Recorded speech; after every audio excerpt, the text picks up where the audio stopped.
માત્ર 4 મિનિટમાં બનાવીશું આજે આપણે પૌવા. હેલો દોસ્તો, welcome back to Gujarati cooking with Kavita. હંમેશની જેમ ચાલુ કરીશું કુકિંગ ઓઇલથી. લગભગ 1.5 ટેબલ સ્પૂન જેટલું આપણે કુકિંગ ઓઇલ લઈ લઈશું. એમાં નાખીશું આપણે કાચા સિંગના ગોળા, જેને આપણે ક્રિસ્પી કરી લઈશું. લગભગ 3-4 મિનિટ સુધી આપણે એને થવા દઈશું તેલમાં. એમાં આપણે એડ કરીશું 2 ડુંગળી, 2 મરચાં અને 2 મીઠા લીમડાના પત્તા. ડુંગળીને આપણે સરસ રીતે નાની નાની સમારી લીધી છે. હવે આપણી ડુંગળી થોડી ટ્રાન્સલ્યુસન્ટ થાય ત્યાં સુધી આપણે એને પકવીશું. આરામથી ધીરે ધીરે આપણે તેલમાં બધા જ સ્વાદને મિક્સ થવા દઈશું.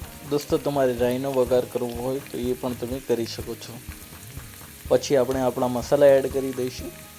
આપણે લઈશું 2 ટીસ્પૂન જીરું પાવડર, અડધી ચમચી જેટલી હળદર અને સ્વાદ પ્રમાણે મીઠું. દોસ્તો, અહીંયા આપણે ખાંડ નથી ઉમેરી કેમ કે આ સ્વીટ નહીં પણ આપણે મસાલેદાર પૌવા બનાવવાના છીએ, જે તમે ચા વિના પણ એન્જોય કરી શકો છો. અને તમારા બાળકને જ્યારે ભૂખ લાગે તો મેગી નહીં પણ પહેલાં એને પૌવા આપો.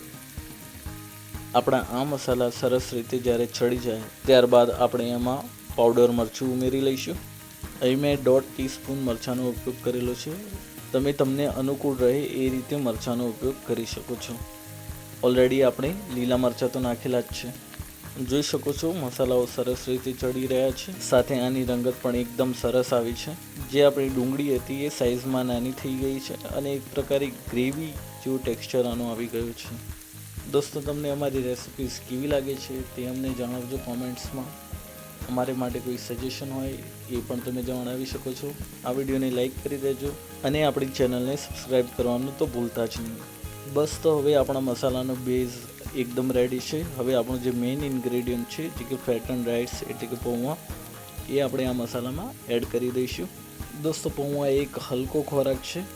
તમારા પેટ પર વજન નહીં પડે. જો તમારા ઘરમાં કોઈ દર્દી હોય, પેશન્ટ હોય તો એમને પણ તમે આપી શકો છો. આજે આપણે પૌવા લીધા છે, એને આપણે પહેલાં સાફ કરી લીધા હતા. એના બાદ આપણે સાફ પાણીથી ધોઈ એનું પાણી નીકાળી લીધેલું હતું અને પછી જ આપણે એડ કર્યા છે. બસ, સરસ રીતે બધું જ મિક્સ કરી લઈશું. ધીરે ધીરે હલાવતા રહીને આપણા પૌવા પર મસાલો સરસ રીતે કોટ થઈ જાય એ ધ્યાન રાખીશું.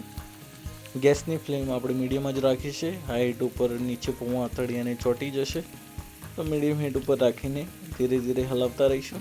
લગભગ 5 થી 7 મિનિટ સુધી આપણે પૌવાને ગેસ પર રાખીને કૂક કરતા રહીશું, જેથી મસાલો પણ ઇવનલી સ્પ્રેડ થઈ જશે.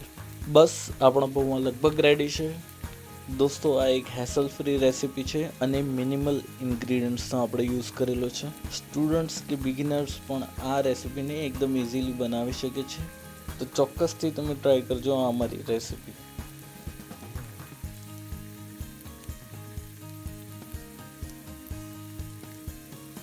હવે એક લાસ્ટ વસ્તુ બાકી રહે છે, જે છે ટેંગીનેસ એડ કરવાની. તો ટેંગીનેસ માટે આપણે 1 કે 2 ચમચી લીંબુનો રસ એડ કરી દઈશું.